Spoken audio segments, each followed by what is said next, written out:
Pessoa não ficar passando trabalho que nem eu passei. Isso aqui é o Corsa 2009, Corsa hatch 2009. Aqui tive um problema com as velocidades do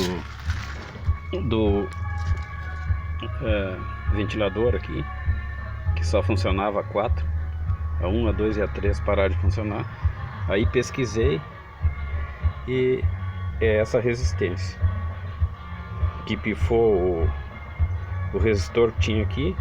Aí eu tirei ele e coloquei um fusível, né, para, se der superaquecimento, abrir de novo. E o lugar é aqui,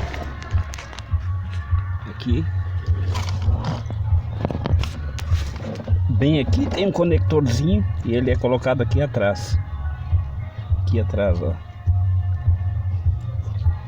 Então é isso aí, pessoal, sem muitas delongas, e nem tem umas pessoas aí que fazem vídeo e ficam só falando e aproveitamento nada, né? Então essa aí é a minha dica para ajudar vocês. Obrigado.